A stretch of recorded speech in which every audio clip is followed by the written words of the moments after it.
በስመ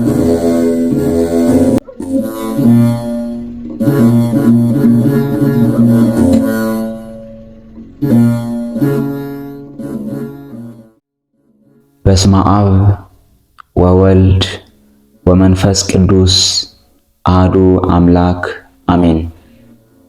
እንኳን ለሊቀ ሰማዕታት ለቅዱስ ጊዮርጊስ ወርሃዊ በዓል በሰላም አደረሳችሁ። በሰኔ ወር የሚነበብ የሚጸለይ የቅዱስ ጊዮርጊስ ገድል። አንድ አምላክ በሚሆን በአብ በወልድ በመንፈስ ቅዱስ ስም ሰኔ 23 ቀን የሚነበብ የሰማዕቱ የቅዱስ ጊዮርጊስ ገድል ይህ ነው። ጸሎቱና በረከቱ የረድኤቱም ጸጋ በምንሰማውና በምናነበው በሁላችን የክርስቲያን ወገኖች ላይ ለዘላለሙ ጸንቶ ይኑር አሜን።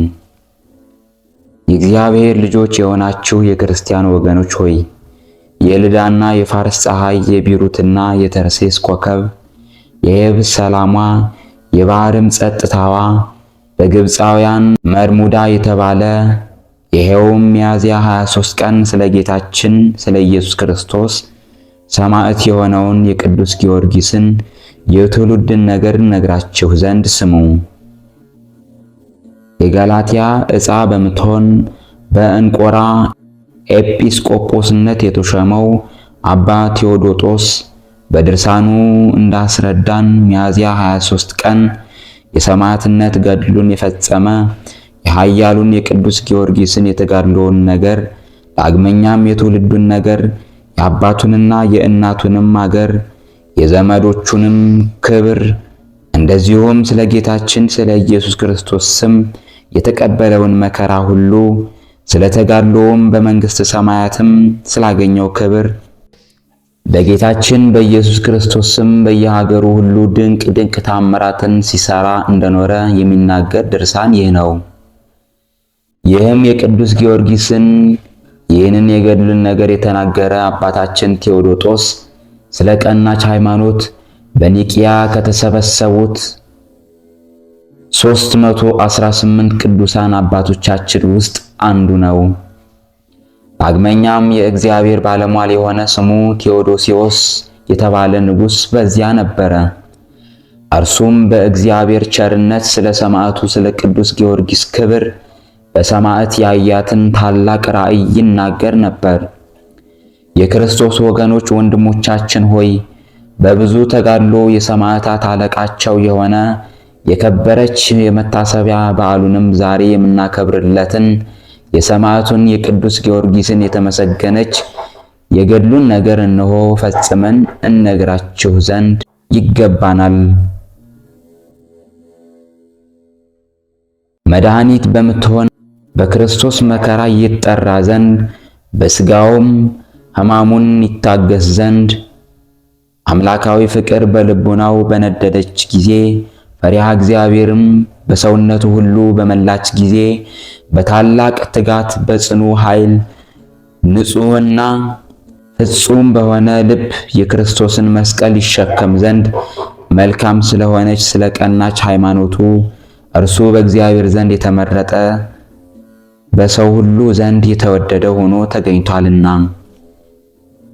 በእግዚአብሔር ዘንድ ስለ አንዲቷ ፈንታ 30ም 60ም 100ም ያማረ ፍሬን የምታፈራ ሃይማኖት ይህች ናት።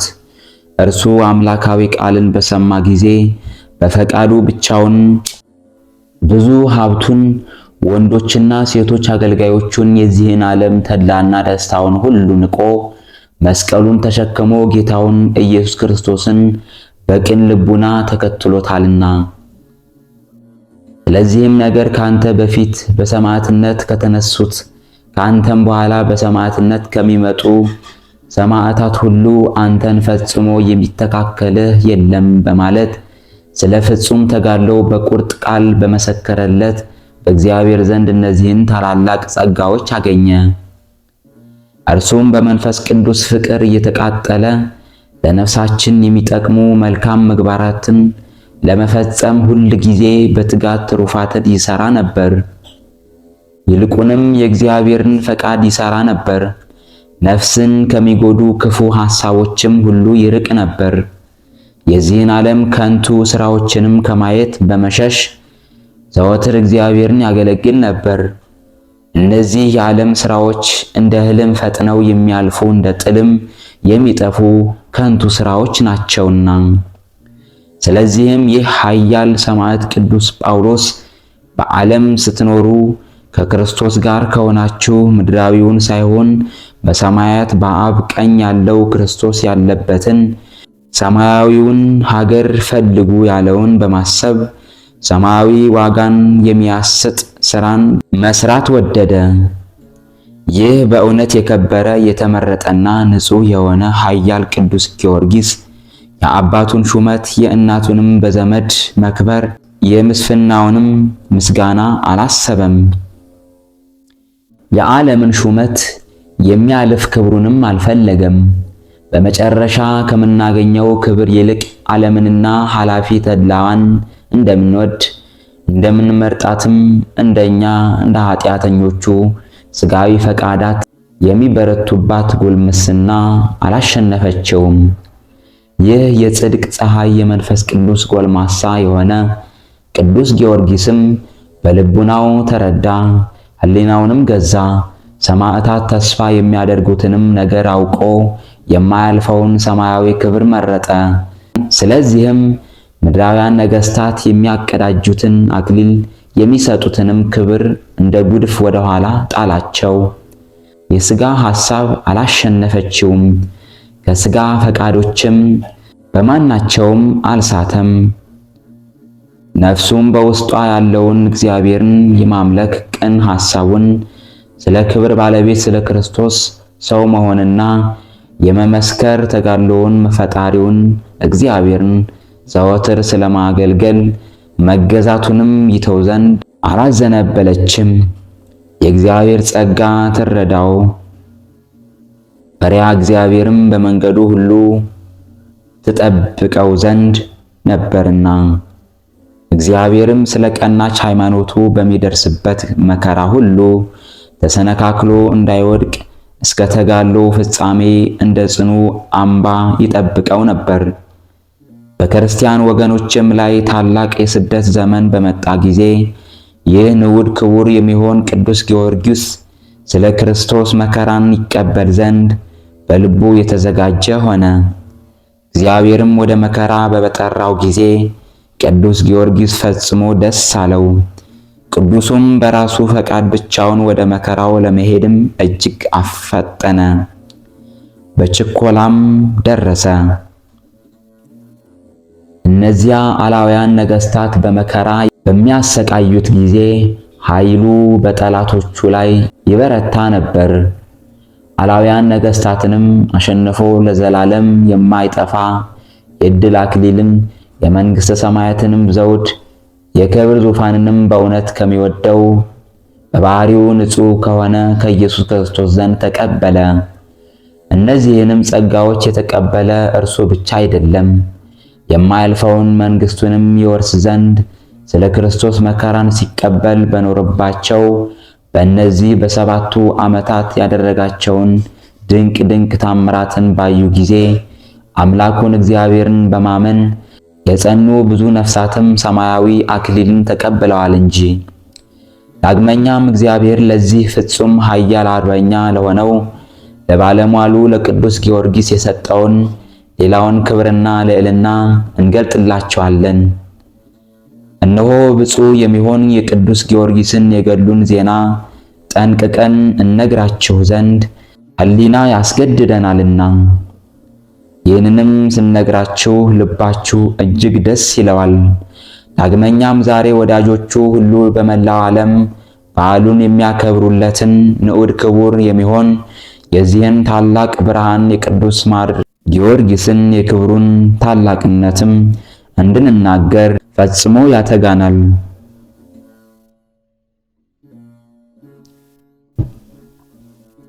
ጌታችን ኢየሱስ ክርስቶስም በራሴ በቸር አባቴና ማሕያዊ በሚሆን በመንፈስ ቅዱስ ስም እምላለሁ፣ ከሴቶች ከተወለዱት ሁሉ መጥምቁ ዮሐንስን የሚበልጥ እንዳልተነሳ እንደዚሁ በሰማዕታት ማኅበርም ሁሉ አንተን የሚመስልህ ለዘላለሙም ፈጽሞ የሚተካከልህ አይኖርም። ከሁሉም ይልቅ በመንግሥቴ ከፍ ከፍ ትላለህ። ሁሉም ጊዮርጊስ የልዑል እግዚአብሔር ወዳጅ እያሉ ይጠሩሃል እንጂ ሲል በመሐላ ስለ እርሱ መሰከረለት። የተወደዳችሁ ወንድሞቼ ሆይ የኃያሉን የታላቁን የዚህን የሚያበራ ኮከብ የተጋድሎውን ሥራ ከጥንቱ ጀምሮ እስከ መጨረሻው ድረስ እነግራችሁ ዘንድ እነሆ እኔ እፈራለሁ። ገናንነቱን ለመናገር የልቦናዬን ደካማነት የእውቀቴንም ጉድለት እኔ አውቃለሁና ከፍ ያለች የክብሩን መጠን የተመሰገነች ተጋድሎውንም እናገር ዘንድ አይቻለኝም። ነገር ግን ፈጽማ ከምትወደድ ከመልካሟ ገድሉና ከእግዚአብሔር ዘንድ ከተቀበላት ከከበረች ቃል ኪዳኑ ክርስቶስን ለሚወዱ ሰዎች በጥቂቱ እናገር ዘንድ የኃያሉን የቅዱስ ጊዮርጊስን የረድኤቱን የብርሃን ጸዳል ወደ እኔ ልኮ ልቡናዬን እንዲያበራልኝ ለደካማው አንደበቴም ኃይልን እንዲሰጠው እግዚአብሔርን በትዕግስት ተስፋ አደርጋለሁ እንጂ። የዚህን የኃያሉን የቅዱስ ጊዮርጊስን የተጋድሎውን ነገር ማሰብ ምድራውያን ከሆኑ ከሰው ልጆች ሕሊና በላይ ከፍ ከፍ ይላል። ይልቁንም ምስጋናውን መናገር የማይቻለኝ በእኔ በደካማው ሕሊናዬና በኮልታፋው አንደበቴ ፈጽሞ የማይደረስበት ነው። ነገር ግን ስለ ቀናች ሃይማኖቱ የክርስቶስ ጽኑ አገልጋይ ስለሚሆን ስለ ቅዱስ ጊዮርጊስ ከገድሉ ትሩፋት በጥቂቱ እነግራችሁ ዘንድ ማስተዋልን እንዲሰጠኝ እግዚአብሔርን እለምናዋለሁ። ዳግመኛም በፍጹም ልቦና በእግዚአብሔር ላይ ያለችውን የቀናች ሃይማኖቱን ጽኑ የሆነች ተስፋውን ተንኮል የሌለባት ፍቅሩን ለሰው ልጆች ሁሉ ያለውን ርኅራኄ ከታላላቁም ከታናናሹም ፍጡራን ሁሉ ጋር ያለውን በጎነት የአንደበቱን ቅንነት ትዕግስቱንና የዚህን ዓለም ተድላ ደስታ መናቁን ስደቱንና የነፍሱን ደስታ በእግዚአብሔርም ላይ በመታመን ያለውን የልቦናውን ጽናት በየአደባባዩ ሁሉ ያለ ድንጋጤ መቆሙን እናገራለሁ። ነቢዩ ዳዊት በነገሥታት ፊት ሕግህን እናገራለሁ አላፍርምም በማለት እንደተናገረው ከሰዎች መካከል ማንንም ሳይፈራ በአላውያን ነገሥታትም ፊት በድፍረት በግልጥ መናገሩን በሚያስጨንቁ መከራዎች ውስጥም ሳለ በታላቅ ደስታ መታገሱን የቀሩትን ስለ ጌታችን ስለ ኢየሱስ ክርስቶስ ስም የተቀበላቸው በጥቂቱ የምንገልጣቸው መከራዎች እነዚህ ናቸው። በዚች ድርሳን መጀመሪያ ላይ አስቀድሜ እንደተናገርኩት ብፁዓዊ የሚሆን ጊዮርጊስ ከመከራው በኋላ ስለሚወርሰው ሰማያዊ ክብር አስቀድሞ የሰማው የእግዚአብሔር ቃል እንደዚህ የሚል ነበር። እናንተ በመከራዬ ሁሉ ከእኔ ጋር መከራን የተቀበላችሁ አባቴ ከእኔ ጋር አስቀድሞ መንግሥቱን እንዳዘጋጀላችሁ እኔም ለዘላለም የማያልፍና የማይጠፋ መንግሥትን አዘጋጅላችኋለሁ። ዳግመኛም ለዘላለም በማያልፈው መንግሥቴ ከእኔ ጋር ትበላላችሁ፣ ትጠጣላችሁ። ስለዚህ ደስታን ስለተሞላ ቃልም ቅዱስ ጊዮርጊስ ወደ ጽኑ ተጋድሎ ገባ። ይልቁንም በመከራው የሚወርሳትን የእግዚአብሔርን ሰማያዊት ክብር ሲያስብ የሚደርሱበት መከራዎች ሁሉ በእርሱ ዘንድ ቀላል ሆኑ። መከራውንም ሁሉ በትጋት ታገሰ። የሚደርሱበትን ስቃያት ሁሉ በደስታ እየተቀበለ ኖረ። ፍጹም ስለሆነ ትዕግስቱም እግዚአብሔር ለዘላለም የማይጠፋ አክሊልን የማያልፍ ክብርንም በመንግሥተ ሰማያት አዘጋጀለት። እነሆ ነገራችንን ከዚህ ላይ አደረስን። እነሆ አሁን ብፁዕ የሚሆን የቅዱስ ጊዮርጊስን የትውልዱን ነገር እነግራችሁ ዘንድ ይገባናል። እርሱ ፈጽሞ የሚያበራ የጽድቅ ፀሐይ ነው። የተጋድሎ ብርሃን ዓለምን ሁሉ የሸፈነ ፍጹም ብሩህ የሆነ የአጥቢያ ኮከብ እርሱ ነው። የጉልምስና ወራትን የሥጋ ፈቃድ ያሸነፈ ኃያል እርሱ ነው። ዋጋው እጅግ የከበረ የባሕሪ ዕንቁ እርሱ ነው። ጎልያድ ዱዲያኖስንና ተባባሪዎቹን 70 ነገሥታትን ከአማልክቶቻቸው ሁሉ ጋር በጸሎቱ ኃይል የደመሰሰ ሁለተኛው ዳዊት እርሱ ነው። በላይ በሰማይ የሚያበራ እውነተኛው ፀሐይ እርሱ ነው። የእግዚአብሔር ልጆች የሆናችሁ የክርስቲያን ወገኖች ሆይ የልዳና የፋርስ ፀሐይ፣ የቤሩትና የተርሴስ ኮከብ፣ የባሕርና የየብስ ፀሐይ የተባለ የጌታችን የኢየሱስ ክርስቶስ ባለሟል የሆነውን የቅዱስ ጊዮርጊስን የትውልዱን ነገር እነግራችሁ ዘንድ ስሙ። የሮም ዕፃ የምትሆን በቀጰዶቅያ ሀገር የልዳው አገረ ገዢ ልጅ የሆነ ስሙ ዘሮንቶስ የሚባል አንድ ሰው ነበረ። ይህም ሰው በእግዚአብሔር ፈቃድ ፍልስጤም ወደምትባል ወደ አንዲት ሀገር ሄደ። ከኢያሪኮም ባህር በደረሰ ጊዜ በመርከብ ተሳፍሮ ወደ ኢዮጴ ሄደ። በዚያም ይኖር ዘንድ ወደደ። ኢዮጴ የፍልስጤም ግዛት ስትሆን የፍልስጤምም ምድሯ የለመለመ ዛፎቿም ረጃጅም ዘይቷም ከሀገሩ ሁሉ ጣፋጭ የሆነ መልካም ሀገር ናትና። ዞሮንቶስም ይህችን ሀገር ባያት ጊዜ እጅግ አማረችው፣ በልቡም ወደዳት። በዚያች በፍልስጤም ሀገር ስሟ ልዳ የምትባል አንዲት ሀገር ነበረች። በሮማይስጥ ቋንቋ ዘሮንቶስ፣ በቅብጢ ቋንቋ ደግሞ አንስጣሴዎስ የሚባል የቅዱስ ጊዮርጊስ አባትም በዚያች ሀገር ተቀመጠ። ያችንም ሀገር ከተወለደባት ሀገር ይልቅ ፈጽሞ ወደዳት። ያች ሀገር በቅዱስ ጴጥሮስ በውስጧ ብዙዎችን በትምህርቱ ወደ እግዚአብሔር መንግሥት እስኪመልሳቸው ድረስ በእግሮቹ መመላለስ ተቀድሳለችና በብዙዎች ቅዱሳን ላይ እንዲሁም ከታመመ 8 ዓመት በሆነው በሽተኛ ላይ በእጆቹ ተአምራት ተደርገውባታልና ያች ሀገር የተቀደሰች ናት። የሐዋርያትን ሥራ በሚናገር መጽሐፍ ከዚህም በኋላ ጴጥሮስ በልዳ ሀገር ወደሚኖሩ ቅዱሳን ሁሉ ተዘዋወረ። ያን ጊዜም ከታመመ 8 ዓመት የሆነው ስሙ ኤንያ የተባለ አንድ በሽተኛ ሰው በአልጋ ላይ ተጣብቆ በዚያ አገኘው። ጴጥሮስም ኤንያን፣ ኤንያ ሆይ ጌታ ኢየሱስ ክርስቶስ ይቅር ብሎሃልና ተነስና አልጋህን ተሸክመህ ሂድ አለው። ኤንያም ወዲያውኑ ተነሳና አልጋውን ተሸክሞ ሄደ። በልዳና በሲዶናም የሚኖሩ ሁሉ እርሱን አይተው አመኑ፣ ወደ እግዚአብሔርም ተመለሱ ተብሎ እንደተጻፈ።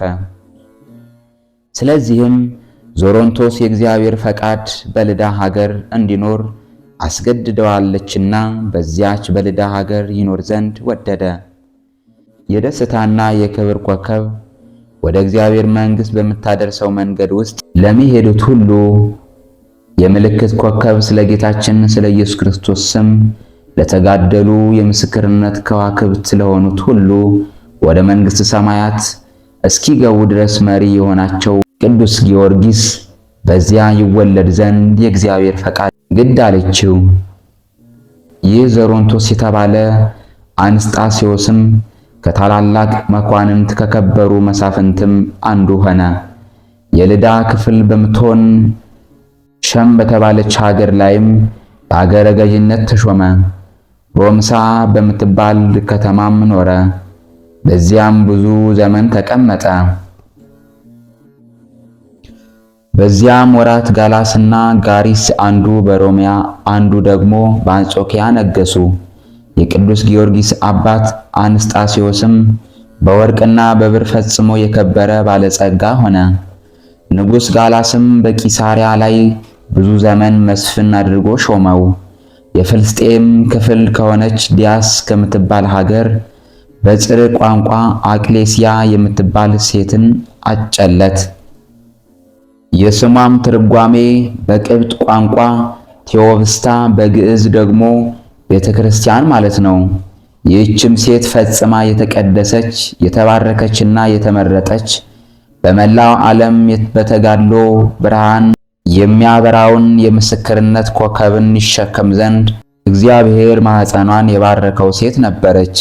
ዞሮንቶስም ስሟ ቴዎብስታ የተባለ እግዚአብሔርን የምትወድ ይህችን ደግ ሴት አገባት። ቴዎብስታም እጅግ ባለጸጋ ነበረች። ብዙ ወንዶችና ሴቶች አገልጋዮችም ነበሯት። የከበረ አንስጣስዮስና ሚስቱ ቴዎብስቲያ እግዚአብሔርን ፈጽመው የሚወዱ ክርስቲያኖች ነበሩ። ለድሆችና ለጦም አዳሪዎች ብዙ ምጽዋትን ይሰጡ ነበር። እርሱ የመረጠው መንገድም ይመራቸው ዘንድ በቀንና በሌሊት ተግተው ወደ እግዚአብሔር ፈጽመው ይጸልዩ ነበር። በቀጶዶቅያ ሀገር የልዳው ሀገረ ገዢ ልጅ የሚሆን ስሙ ዞሮንቶስ የተባለ ይህ ሰው በእግዚአብሔርን ፈቃድ ወደ ፍልስጤም ምድር ሄደ። ከዕለታት በአንድ ቀን በመርከብ ውስጥ ሳሉ ቁጥራቸው 14 የሚሆኑ ጓደኞቹ ነጋዴዎች ተኙ። ሁሉም ፈጽሞ የሚመሳሰል አንድ ሕልም አለሙ። እነሆ ከዞሮንቶስ ወገብ የወይን ሐረግ ሲወጣ አዩ። በእውነትም ዓለምን ደስ የሚያሰኝ ቅዱስ ጊዮርጊስ የወይን ሐረግ ነው። ነቢዩ ኢሳይያስ ለወዳጄ በለመለመው አገር የወይን ቦታ አለው ብሎ እንደተናገረ ያማረና የተወደደ የረድኤቱም ጣዕም እስከ ዓለም ዳርቻ የደረሰ የወይን ፍሬን አብቅሏልና በእውነት ዞሮንቶስ የለመለመ አገር ነው። በሌላኛው ቀን ደግሞ ዞሮንቶስ በሮሜ አገር በንጉሥ ቅጽር ውስጥ ሳለ ንጉሡ ከዞሮንቶስ ወገብ ከፀሐይ እልፍ ጊዜ የሚያበራ ፀሐይ ሲወጣ ብርሃንን የተመሉ ከዋክብትም በክብርና በምስጋና ከበውት ሲያመሰግኑ ታየ። ይህንንም ካየ በኋላ ከእንቅልፉ ነቅቶ ወዲያውኑ ሕልሙን ይተረጉሙለት ዘንድ ጠቢባኑንና አዋቂዎችንም ጠራ። በመጡም ጊዜ ሕልሙን ነገራቸውና ተርጉሙልኝ አላቸው። ያን ጊዜም ከእርሱ ብርቱ ገናና ንጉሥ ይወለዳል ብለው የተረጎሙለት አሉ። ሌሎችም እንዳሰቡት ተረጎሙለት። ከእርሱ አንዱ ግን ምግባሩ የቀና ልጅ ከዞሮንቶስ ይወለዳል አለ። ነገር ግን ይህንን ያለው ከእርሱ ከሕሊናው አንቅቶ አይደለም፣ የበለዓምን አህያ ካናገራት ከመንፈስ ቅዱስ ነው እንጂ። ራሱ በለዓምም ራሱ ከያዕቆብ ኮከብ ይወጣል ከእስራኤልም ኃጢአትን ያስወግዳል ብሎ ተናግሯል። ሕዝብ ሁሉ ከሚጠፋ አንድን ሰው ብንገድል ይሻላል በማለት ቀያፋን እንዲናገር ያደረገው ይሄው መንፈስ ቅዱስ ነው።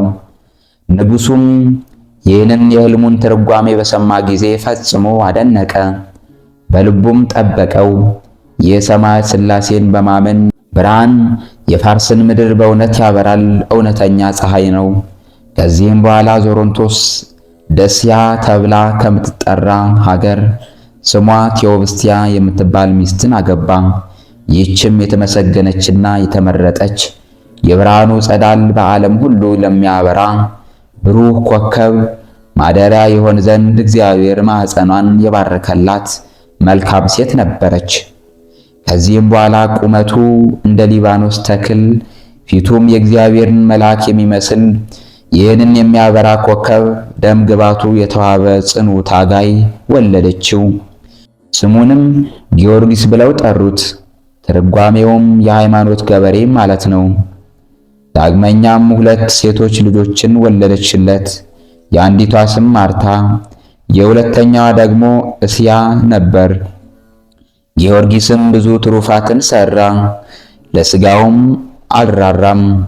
ይልቁንም ልዩ ልዩ ለሆነ ለብዙ መከራ ሰውነቱን አሳልፎ ሰጠ እንጂ። ስለ አንተ በየጊዜው ይገድሉናል ተብሎ እንደተጻፈ ብዙ ጊዜ ተገደለ። ከዚያም በኋላ የቅዱስ ጊዮርጊስ አባት የ10 ዓመት ልጁን ቅዱስ ጊዮርጊስንና 2 ሴቶች ልጆቹን ትቶ ሞተ። እጅግ ብዙ የሆነ ገንዘብን፣ ወርቅና ብርን፣ ወንዶችና ሴቶች ባሮችንም ትቶላቸው ነበር። ዳግመኛም ፈረሶችንና በቅሎችን ብዙ እንስሳትንና ስፍር ቁጥር የሌላቸው በጎችን ትቶላቸው ነበር።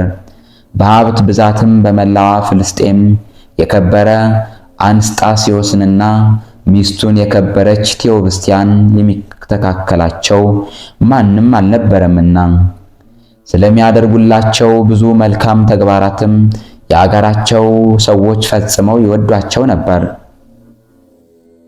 ይህም ከሆነ በኋላ ንጉሥ ጋላስ በቅዱስ ጊዮርጊስ አባት ፈንታ በፍልስጤም ሀገር ላይ ሌላ ሀገረ ገዥን ሾመላቸው።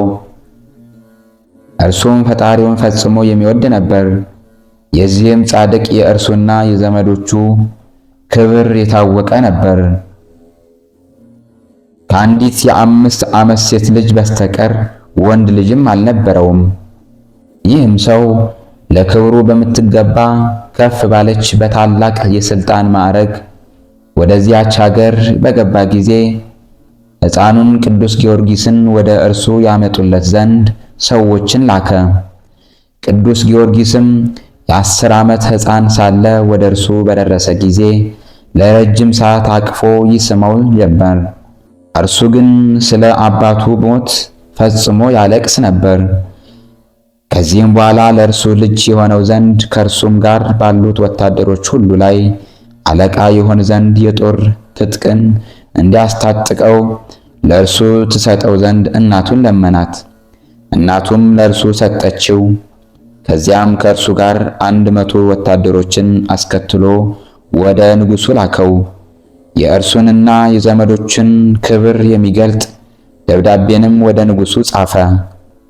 ንጉሡም መልእክቱን ባነበበ ጊዜ በቅዱስ ጊዮርጊስ እጅግ ደስ አለው። የወታደርነት ትጥቅንም አስታጥቆ በ5000 ወታደሮች ላይ አለቃ አድርጎ ሾመው።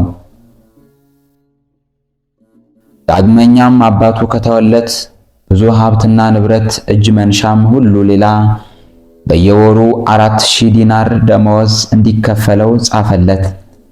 ከዚያም ለነገሥታት እንደሚገባ በታላቅ ደስታ ወደ አገሩ መለሰው።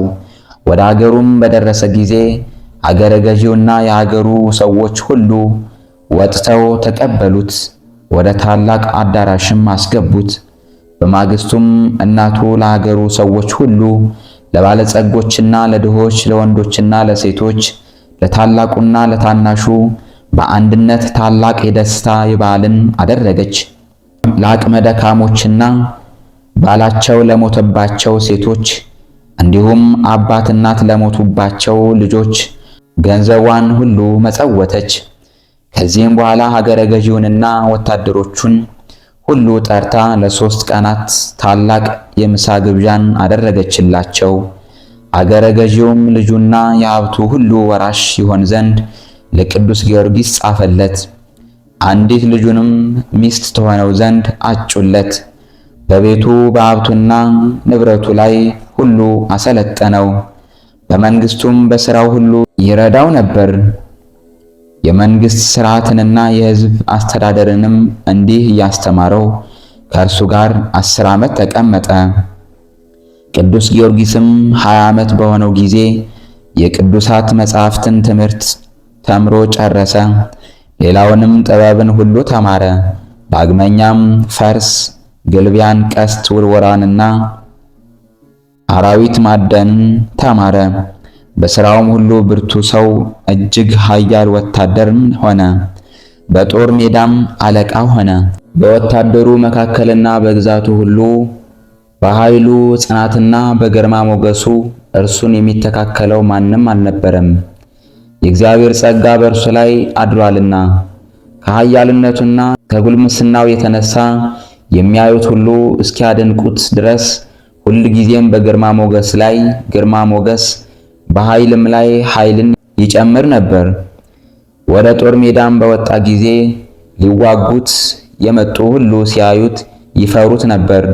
በጠላቶቹም መካከል በፈረስ ከወዲያ ወዲህ በማለት በእጁ ሰይፉን መዞ እኔ ኃያሉ ጊዮርጊስ ላጠፋችሁ ወደ እናንተ መጣሁባችሁ እያለ ያለ ፍርሃት ወደ ከተማቸው ይገባ ነበር።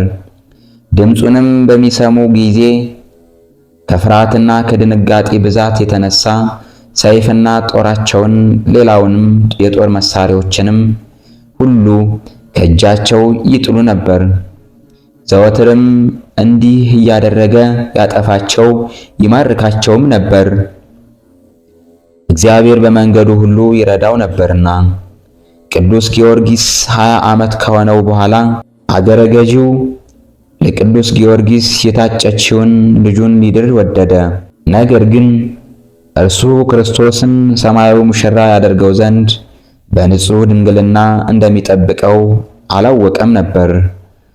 አገረ ገዢውም በዚህ ሐሳብ ውስጥ ሳለ በእግዚአብሔር ፈቃድ አረፈ። ገንዘቡንም ሁሉ ለቅዱስ ጊዮርጊስ ተወለት። ከዚህም በኋላ ቅዱስ ጊዮርጊስ ቢሩት ተብላ ወደምትጠራ ወደ አንዲት ሀገር ሄደ። በዚያችም ሀገር ታላቅ ሀገረ ገዢ ነበር። አገሪቱም በኢያሪኮ ዳርቻ ላይ የተመሰረተች እንደ ሮም ሀገርም ቅጽር ያላት ሀገር ነበረች። ግንቦቿም እንደ ሊባኖስ ግንብ ነበሩ። በሮቿም በባህሩ አቅጣጫ በኩል ነበሩ። ግንቧ ጽኑ ነበርና በመርከብ ሆነ በየብስ የሚመጣ ጠላትም ወደ ውስጧ ሊገባ አይቻለውም ነበር። የዚያች ሀገር ሰዎችም የፈጠራቸውን እግዚአብሔርን የማያውቁ አረመኔዎች ነበሩ። የሰይጣን መንፈስ በላዩ ላይ ያደረበት ድራጎን የሚባል አንድ ዘንዶም ያመልኩ ነበር። ያም ዘንዶ እንደ ንስር ክንፎች፣ እንደ ውሻም ጆሮዎች፣ ዳግመኛም እንደ ፍየል ጢም፣ እንደ አንበሳም እግሮችና ጥፍሮች ነበሩት። እንደ ዘንዶም ጅራት፣ እንደ አዞም ያለ ጥርስ፣ እንደ ሰጎንም ያለ አንገት ነበረው።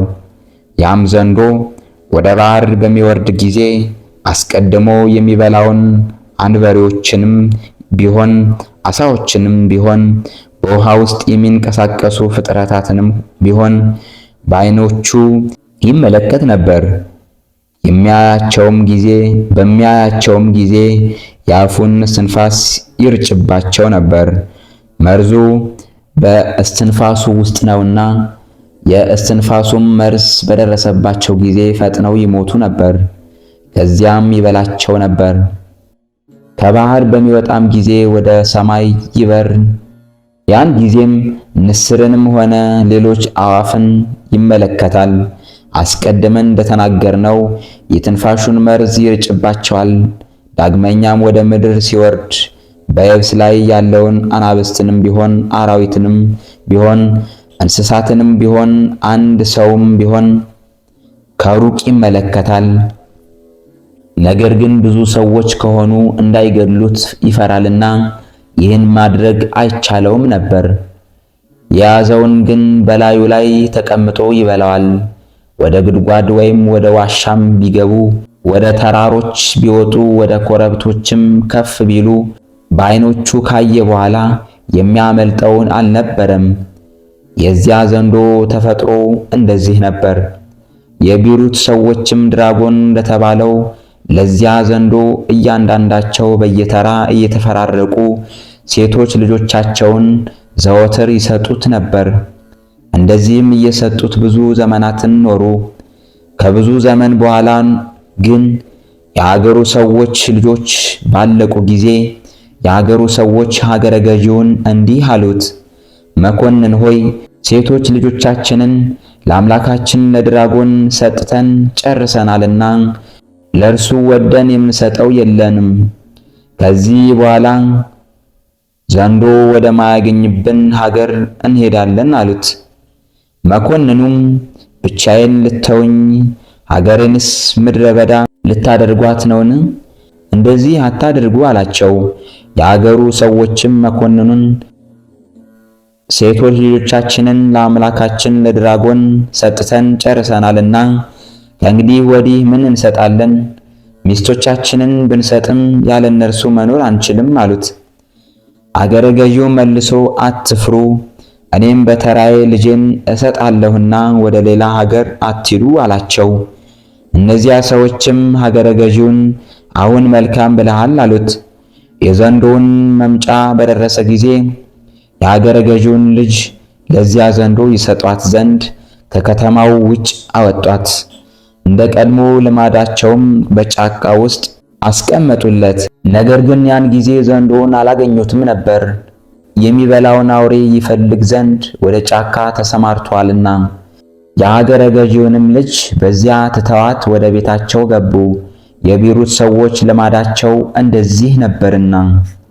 ንዑድ ክቡር የሚሆን ማር ጊዮርጊስም ወደ ቢሩት ሀገር በደረሰ ጊዜ በቢሩት በረሃዎች ሁሉ ተመላለሰ። እየተመላለሰም ሳለ የአገረ ገዢውን ልጅ በዚያ ብቻዋን ተቀምጣ አገኛትና እዚህ ምን ትጠብቂያለሽ ሲል ጠየቃት። ያችን ብላቴና ቅዱስ ጊዮርጊስን ጌታዬ ሆይ አሁን እንዲበላኝ ቤተሰቦቼ ለአምላካችን ለድራጎን ሰጥተውኛል አለችው። እርሱም አምላክሽ ድራጎን ተፈጥሮ ምንድነው አላት። የሆነውንም ሁሉ ነገረችው።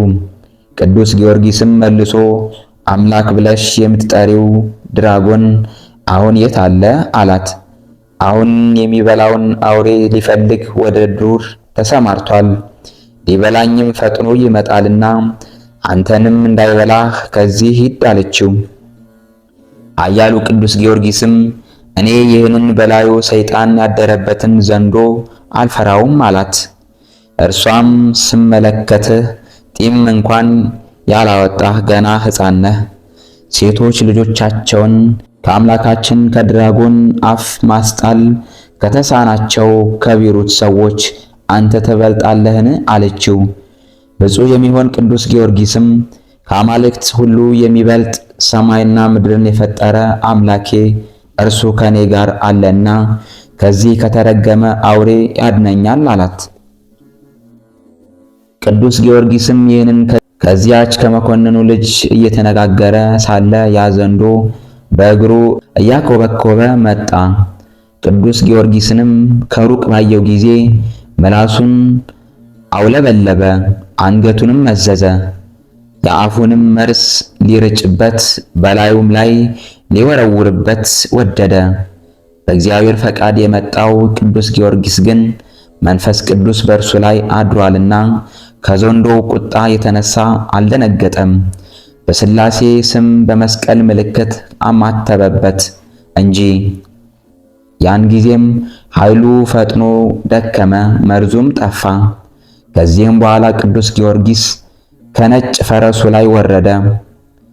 ዝናሩንም ከወገቡ ፈትቶ የዘንዶውን አንገት አስሮ እንድትጎትተው ለዚያች ልጅ ሰጣት። እርሱ ግን ተመልሶ በፈረሱ ላይ ተቀመጠ። ልጅቱም ዘንዶውን እየጎተተችው ሁለታቸውም ወደ ቤሩት ከተማ ገቡ። የአገሩም ሰዎች ይህንን ባዩ ጊዜ ፈጽመው ፈሩ፣ ደነገጡም።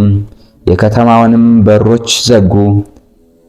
በዚያችም ሰዓት በግንብ ላይ የወጡ አሉ፣ ወደ ሰገነትም የወጡ አሉ። ያን ጊዜም ቅዱስ ጊዮርጊስን አምላካችንን ድራጎንን በእኛ ላይ ያመጣብን በፊትህ ምን በደልን? ሴቶች ልጆቻችንን አስቀድመን ለእርሱ ሰጥተን ጨርሰናል። አሁን በፊቱ የምንሰዋለት ልጅ የለንም አሉት። ሰማዕቱ ቅዱስ ጊዮርጊስም ከኢየሱስ ክርስቶስ በቀር አምላክ የለም፣ ከእንግዲህ በእርሱ እመኑ፣ ራሱን እንኳን ማዳን የማይችለውን ድራጎንንም ተውት አላቸው። እነርሱም አምላካችንን አንተውም አሉት። ቅዱስ ጊዮርጊስም መልሶ ካልተዋችሁትስ እናንተንም እንደ ልጆቻችሁ ይጨርሳችሁ ዘንድ እኔ አሁን ከማሰሪያው ፈትቼ ወደ እናንተ እለቀዋለሁ አላቸው። እነርሱም በአምላክ እናምን ዘንድ ዘንዶውን ልትገድለው ትችላለህን አሉት። ኃያሉ ቅዱስ ጊዮርጊስም አዎ በጌታዬ በኢየሱስ ክርስቶስ ኃይል እችላለሁ አላቸው። ይህንንም ብሎ ከሰፈራቸው ውጭ 1 ምዕራፍ ያህል ሄደ። ሕዝቡም የሚያደርገውን ሁሉ ያዩ ዘንድ ተከተሉት። ከዚያም በደረሰ ጊዜ ቅዱስ ጊዮርጊስ ከፈረሱ ላይ ወረደ። ዝናሩንም ከዘንዶው አንገት ላይ ፈትቶ ታጠቀ። ተመልሶም ከፈረሱ ላይ ተቀመጠ። ዘንዶውን በጦር ወጋው። ዘንዶውም ወዲያውኑ ሞተ። ጌታችን ኢየሱስ ክርስቶስ የክብር ኮከብ በሚሆን በባለሟሉ በቅዱስ ጊዮርጊስ እጅ ያደረገውን ይህንን ታምር ባዩ ጊዜ ሁሉም የቤሩት ሰዎች አመኑ።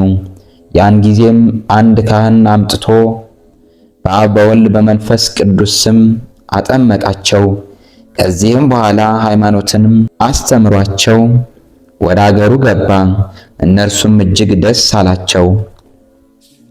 በስሙም 2 አብያተ ክርስቲያናትን ሰሩለት፣ አንዱን በቤሩት ከተማ መካከል፣ ሌላኛውንም ደግሞ ድራጎንን በገደለበት ቦታ። እነዚያም አብያተ ክርስቲያናት እስከ ዛሬ ድረስ በዚያ አሉ። የታመንክ ዞሮንቶስ ሆይ፣ የታመንሽ ቴዎብስቲያ ሆይ፣ እንደ ይስሐቅ ከአእላፍ ይልቅ የተመረጠ መልካም ልጅን ወልዳችኋልና ሀብታችሁ ምን ያምር! ይስሐቅስ በሕሊና ተሰዋ፣ በሚራራ አባትም ሰይፍ ተመዘዘበት። ብፁዕ የሚሆን እርሱ ግን በገቢር ተሰዋ፣ በላዩም በማይራሩ ሰዎች እጅ ለ7 ዓመታት ሰይፍ ተመዘዘበት።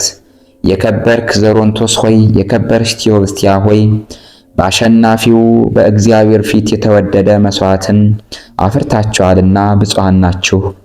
እግዚአብሔር ያከበራችሁ ዞሮንቶስና ቴዎብስቲያ ሆይ፣ በሰባው ነገሥታት ዘንድ ከፊታቸው ግርማ የተነሳ የማይደነግጥና የማይፈራ ኃያል ልጅን ወልዳችኋልና ብፁዓን ናችሁ። ይህ ሰማዕት ከእናንተ ባይወለድ ኑሮ እርሱ ጥቂት እንኳን ሳይዘገይ ፈጥኖ የሚረዳ ነውና የክርስቲያን ወገኖችን ማን በረዳቸው ነበር? ይህ ቅዱስ ከእናንተ ባይወለድ ኖሮ የሚያዝኑትን በሐዘናቸው ጊዜ ማን ባረጋጋቸው ነበር? ይህ ቅዱስ ከእናንተ ባይወለድ ኖሮ ነጋዴያንን በባህር ከመስጠም በየብስም ከሚደርስባቸው ጥፋት ሁሉ ማን ያድናቸው ነበር? ይህ ቅዱስ ከእናንተ ባይወለድ ኖሮ የመኮንኑን ልጅ ከዘንዶ አፍ ማን ያድናት ነበር? የቤሩትንስ ሰዎች ዘንዶን ከማምለክ ማን ነፃ ያወጣቸው ነበር? እግዚአብሔርንስ ወደ ማምለክ ማን ያቀርባቸው ነበር? ነገር ግን ይህ ሰማዕት ስሙን ወደሚጠሩት ሁሉ ፈጥኖ ይደርሳል። የክርስቲያን ወገኑም ቢሆን አረማዊም ቢሆን ሁሉንም ይረዳቸዋል። ይልቁንም በጊዮርጊስ አምላክ ለሚያምኑ የክርስቲያን ወገኖች ሁሉ የጊዮርጊስ አምላክ ሆይ እርዳን እያሉ በሚለምኑት ጊዜ እርሱ በመንፈስ ቅዱስ የተመረጠ ተስፋቸው ነውና ፈጥኖ ይረዳቸዋል። ይህ ሰማዕት የክርስቶስን መስቀል ተሸክሞ አምላኬ በዕፀ መስቀል ላይ እንደተሰቀለ እንዴት አላስብም እያለ ጮኸ። ስለዚህም የመላእክት ማኅበር ይከቡታል፣ ከእኛም ጋር ኅብረት አለ ይሉታል።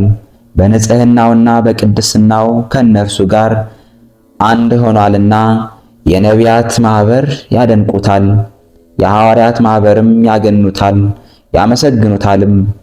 የሰማዕታት ማኅበርም አለቃችን፣ መሪያችን፣ መክበባችን ሆይ እያሉ ያከብሩታል ይወዱታልም። አምላክን የወለደች እመቤታችን ድንግል ማርያምም እጅግ ተወደዋለች።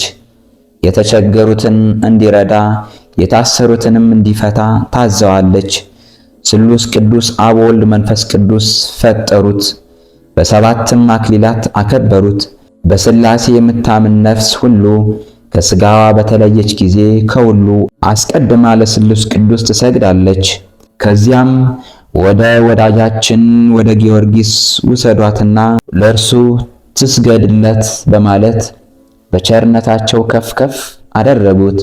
ነገር ግን ይህ የተናገርነው ምስጋና ሁሉ ከክብሩ የተነሳ የሚያንስበት ነው። የዚህ ታላቅ ሰማዕት ምስጋናውና ክብሩ እጅግ የበዛ ነውና ክብሩን መናገር ከታላቅ ባህር አንድ ጭልፋ እንደ መቅዳት ይሆናል። ይህችንም አዲስ በዓል ያደረግነው ከልባችን በማፍለቅ በድፍረት አይደለም፣ ያለ እኔ ምንም ልታደርጉ አትችሉም በማለት እርሱ ራሱ እንደተናገረው በእግዚአብሔር በኢየሱስ ክርስቶስ ቸርነት በእናቱ በቅድስት ድንግል ማርያም መልጃ ድንቅ ድንቅ ሥራዎችን በሚሠራው በሰማዕቱ ቅዱስ ጊዮርጊስ ረዳትነት ነው እንጂ።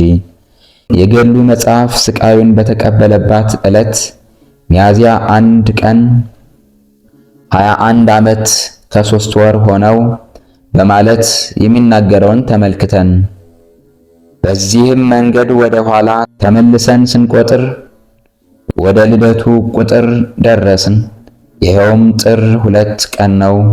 የሚያዝያ 1 ቀን ከዚያ የጎደለውን የጥር 1 ቀንን ትሞላለች። በዚህ የየካቲትና የመጋቢት ወሮች ሙሉ ይሆናሉ። እነዚህ 3ቱ ወሮች ቅዱስ ጊዮርጊስ በሕይወት ከቆየባቸው 21 ዓመታት የተረፉ ናቸው። ስለዚህም ይህን በዓል ሰራን። ቅዱስ ጊዮርጊስን የመረጠው እግዚአብሔር ከቸር አባቱ ማያዊ ከሚሆን ከመንፈስ ቅዱስ ጋር የተመሰገነ ይሁን። የሰማዕቱ የከበረች የልደቱ በረከትም በሁላችን የክርስቶስ ወገኖች ላይ ዛሬም ዘወትርም ለዘላለሙ ጸንታ ትኑር አሜን። ሰማዕቱ ቅዱስ ጊዮርጊስ ያደረገው ታምር ይህ ነው። ጸሎቱና በረከቱ በሁላችን የክርስቲያን ወገኖች ላይ ለዘላለሙ ጸንቶ ይኑር አሜን። የክርስቶስ ጽኑ አገልጋይ በሆነ በቅዱስ ጊዮርጊስ ስም የተሰራች ቤተክርስቲያንን ይባርካትና ይቀድሳት ዘንድ ወደዚያች ሀገር የመጣ ቤተክርስቲያንን የሚባርክ አንድ ኤጲስቆጶስ ነበር። እርሱም ሕዝቡ ሁሉ በቤተክርስቲያን ውስጥ ተሰብስበው ሳሉ መስዋዕትን አሳረገ። በዚያም ከልጅነቱ ጀምሮ ጋኔን ያደረበትና ከሰው ጋር እንዳይገናኝ ዘወትር ከምድር ላይ የሚጥለው አንድ ሰው ነበር። ያን ጊዜም ኤጲስቆጶሱ የቅዳሴውን ጸሎት እያደረሰ ሳለ ጋኔኑ በዚያ ሰው ላይ ጮኸና በቤተክርስቲያኑ ውስጥ በሰው ሁሉ ፊት ጣለው። ኤጲስቆጶሱን መልሶም ከአንተ ጋር ምን አለኝ? ከዚህ ሰው ልታስወጣኝ አትችልም አለው። ይህንንም እያለ የስድብንና የክህደትን ቃል በድፍረት ይናገር ጀመር። ያን ጊዜም የእግዚአብሔር ባለሟል ቅዱስ ጊዮርጊስ በስውር ሆኖ በጽኑ መከራ አሰቃየው። እጆቹንና እግሮቹን አስሮ ከምድር ላይ 2 ክንድ ያህል ከፍ አድርጎ ያለ ገመድ በጀርባው ሰቀለው። የሚይዘውም ነገር አልነበረውም። በዚያም ከዚያ በፊት ተደርጎ የማይታወቅ ታምር ተደረገ። ያን ጊዜም ሕዝቡ ሁሉ የባለሟሉን ኃያል ከፍ ከፍ እያደረገ የቅዱስ ጊዮርጊስን አምላክ እግዚአብሔርን ፈጽመው አመሰገኑት። ከዚህም በኋላ ቅዱስ ጊዮርጊስ ያንን ሰው ከተሰቀለበት ላይ አውርዶ ከምሰሶው ስር አስቀመጠው። እርሱ ግን ሐሰት እስኪመስለው ድረስ የሆነውን ሁሉ አያውቅም ነበር።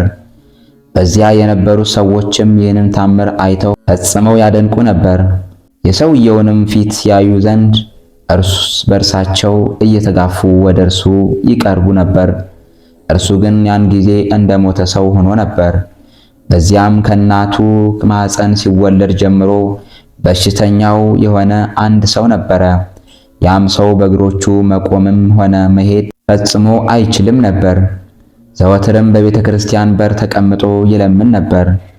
በዚያም ተቀምጦ ሳለ የዚያን ጋኔን ያደረበትን ሰው ጩኸት ሰማ። ያን ጊዜም ከሰዎቹ እግር ስር በእጆቹና በእግሮቹ እየሄደ ጋኔን ያደረበትን ሰው ያይ ዘንድ ወደ እርሱ ሄደ። ወደ አንገቱም በቀረበ ጊዜ ያ ጋኔን ያደረበት ሰው በሽተኛውን ወደ እርሱ ሳበውና አንገቱን አነቀው። በዙሪያው የነበሩት ሰዎችም በሽተኛውን ከጋኔኑ ያስጥሉት ዘንድ እጆቹንና እግሮቹን ይዘው ወደ ኋላ ጎተቱት። ያን ጊዜም የሰውነቱ መለያዮች ተንቋቁና ወዲያውኑ ቀጥ ብለው ቆሙ። ፈጽሞም ጤነኛ ሆነ። ያን ጊዜም አንገቱን ከያዘው ከዚያ ጋኔን አስጣሉት። በሽተኛውም ወዲያውኑ ተነስቶ በፍጥነት ሮጠ። በአጠገቡ የነበሩት ሰዎችም እርሱን ያውቁት ነበርና ከኋላው ተከተሉት። ነገር ግን ሊደርሱበትና ሊያገኙት አልቻሉም። ከዚህም በኋላ ኤጲስቆጶሱ መጥቶ ያንን ጋኔን ያደረበትን ሰው በቀስታ ልጄ ምን ሆነህ ነበር ሲል ጠየቀው። ጋኔኑ ያደረበት ያ ሰውም ከታናሽነቴ ጀምሮ ጋኔን ይዞ ያሰቃየኛል። እስከ ዛሬም አይቼውም አላውቅም። በሚይዘኝ ጊዜ በፊቴ የሚንቀለቀል እሳት አያለሁ እንጂ። ስለዚህም ነገር እፈራለሁ፣ እንቀጠቀጣለሁ፣ ከምድር ላይም እወድቃለሁ። እስኪተወኝም ድረስ ራሴንና በዙሪያዬ ያሉትንም ሁሉ ቢሆን አላውቅም። በመወድቅበትም ጊዜ ሰዎች መጥተው ሌሎች ሰዎች ሊያዩኝና ሊያገኙኝ ወደማይችሉበት ስፍራ ወስደው ይሸሽጉኛል አለው። ዛሬም ሲይዘኝ አላወቅሁም፣ አላየሁትም። እንደዚህ ባለ ስቃይም ሲያሰቃየኝ ቅዱስ ጊዮርጊስ ከቤተ መቅደስ ወጣ፣ እጄንም ይዞ አበረታኝ። እነሆ ዛሬ መልኩ እጅግ የጠቆረ ዓይኖቹም ደም የሚመስሉ ይህንን ጋኔን በዓይኖቼ አየሁት። ቅዱስ ጊዮርጊስም እጅግ አሰቃየው። ወደ እኔም ደግሞ እንዳይመለስ ጽኑ መሐላን አስማለው። ከቤተ ክርስቲያንም ቅጽር አስወጥቶ ቁልቁል ወደ ጥልቅ ጉድጓድ ጣለው። በዚህም ጊዜ እየጮኸ በኅፍረት ከዚያ ሸሽቶ ሄደ። እነሆ አሁን ለሥጋዬ እረፍትን አገኘሁ።